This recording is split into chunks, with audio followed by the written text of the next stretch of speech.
Hello, my name is Irina Nevzlin, and I'm the chairman of the board of the Museum of the Jewish People, and I'm very happy to have with me here today Lord Jacob Rothschild. Jacob, thank you for coming. Not at all. I know how proud you are to be Jewish. Yes. I know how Zionist you are. Right. And I know that it comes from the family, but it's also very personal for you. And I also know that you didn't grow up actually in a very Jewish environment. So I want to understand, what does it mean for you to be Jewish? I mean, if you look at my family history, my father, although he wasn't religious, he was interested in Jewish life. He was involved in Israel. He went to the Weizmann Institute often. He didn't bring his children up to be very aware of that. And it really wasn't until later in life, my early 20s, that I became close to my cousin, Mrs. James de Rothschild, who was rather Orthodox. And she invited me to join the board of Yad Hanadiv, which I did, when we had 4 people. And that was more than 50 years ago. And since then, the responsibility for which he'd really trained me is one I've discharged to the best of my abilities.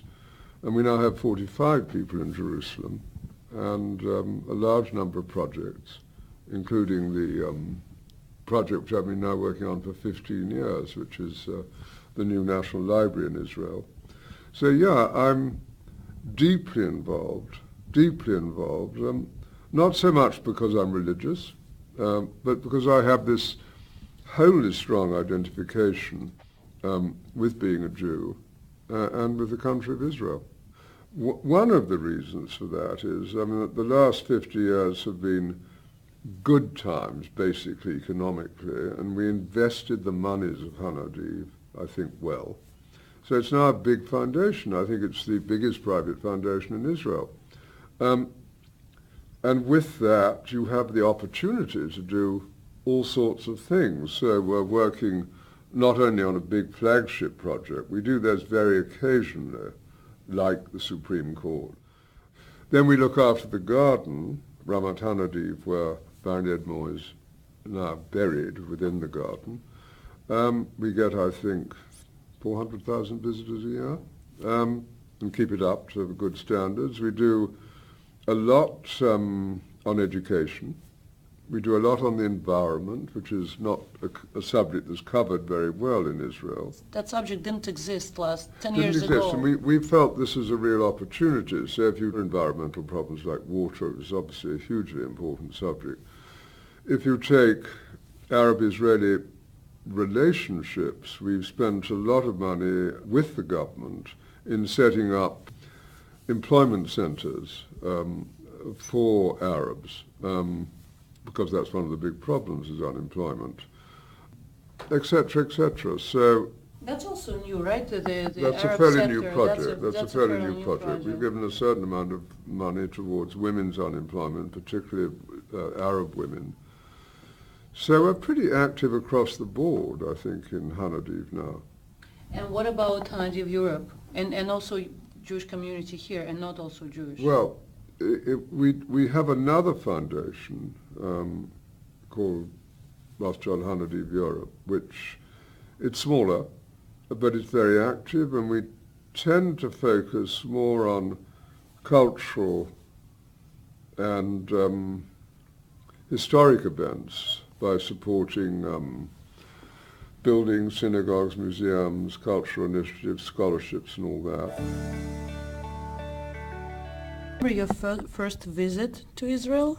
I remember it very well. I went in 1962, and I was very lucky because I went under the auspices of the philosopher Isaiah Berlin, and I went with him, Nicholas Nabokov, Isaac Stern, the violinist, and Raimund von Hofmannsthal, who was the son of the Hofmannsthal of Strauss days.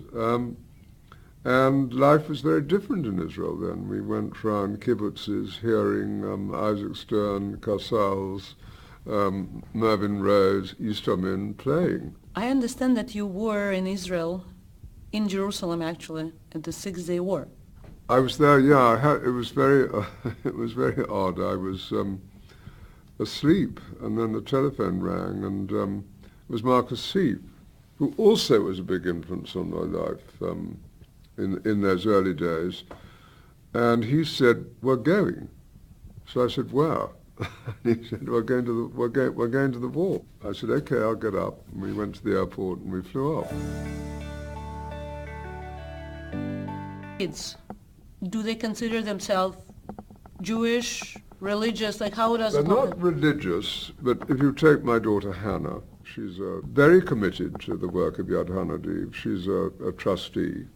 And so they're all, my daughter Beth is actually converting, because she's not in formal terms Jewish, she's actually converting.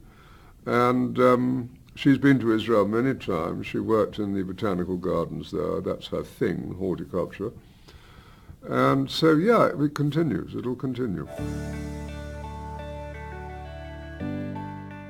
The extraordinary part of the history of the Jews is that for thousands of years that situation has been there, and yet somehow those widely spread Jewish communities kept their spirit through good and bad times. And it's a phenomenon that it's difficult to explain, but the light continues.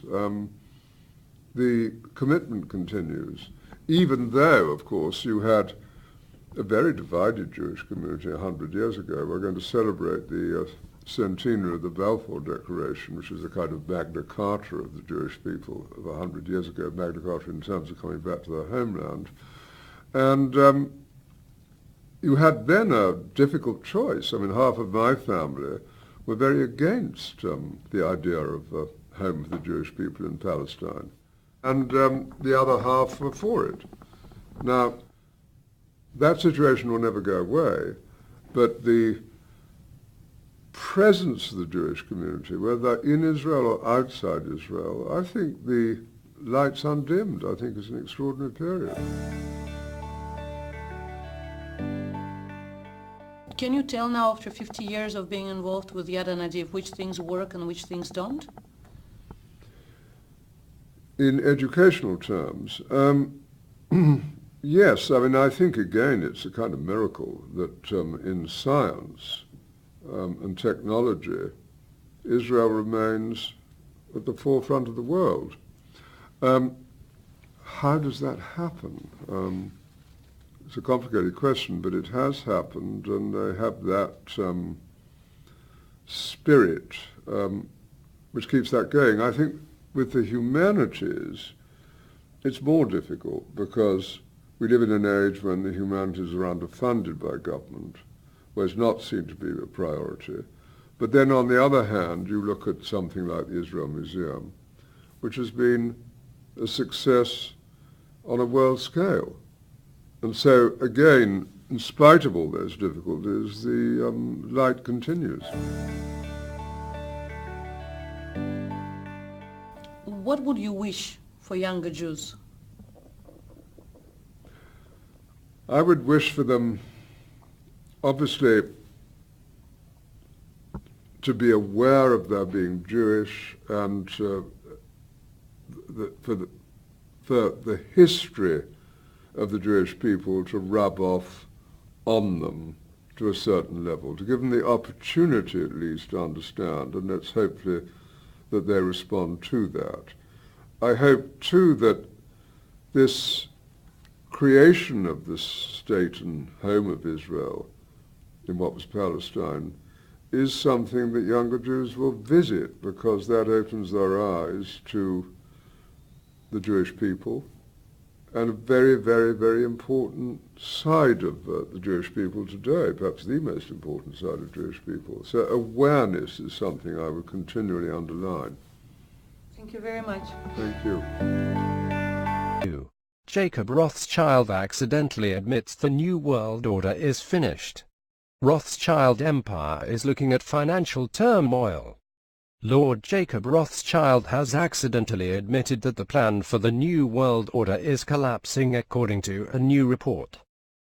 The Rothschild empire is now looking at fresh financial turmoil as suggested by the RIT Capital Partners 2016 year-end report, which could also have a huge effect for the rest of the planet.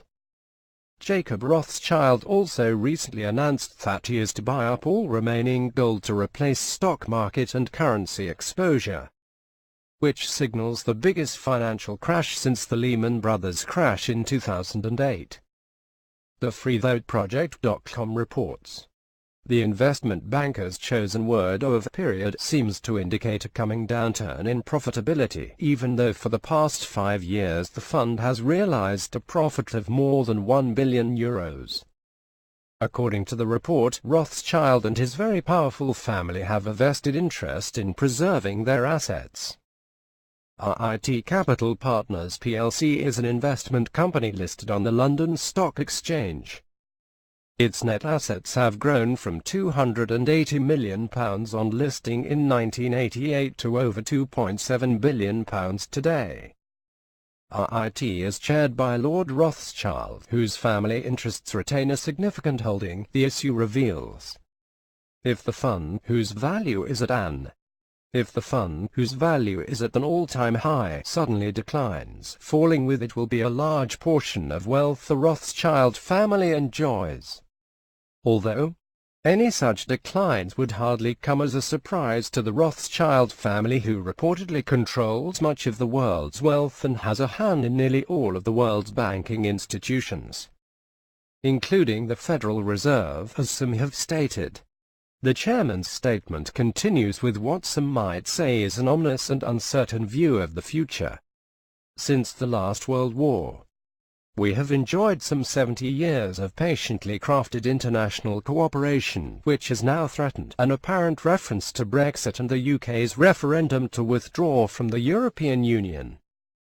Against this deeply worrying geopolitical situation, he wrote, seeming to highlight the potential of WWII if the Syrian conflict continues. One can point to a number of positive investment factors, echoing many statements made by the current U.S. President. Lord Rothschild stated he was hopeful corporations would receive a break in government-imposed revenue. He said in the U.S. the proposed tax reduction for companies and individuals was a favorable policy change for his fund's portfolio, resounding President Trump's call for deregulation. Rothschild also was reportedly pleased with the reforms of an over-regulated system. Likewise, in step with Trump's call to exponentially increase spending on America's failing transportation infrastructure, Lord Rothschild is pleased. However, Trump's call for increases in fiscal and infrastructure expenditure come at a time late in the business cycle, when the labor market is close to full employment, meaning there's no forecast of immediate returns on infrastructure spending forecasted in the future. The banking and financial baron also seemed to limit that wage increases up by some 4% over the last few months, a factor which affects the bottom line for every company. He also stated across the fund's portfolio will also be affected by rising interest rates. Valuations are at the high end of their historical range. Inflation is returning, and in these circumstances, it is likely that interest rates in the U.S. will rise meaningfully, he said. And coming from the man whose familial connections and financial partners control the Federal Reserve, he should know.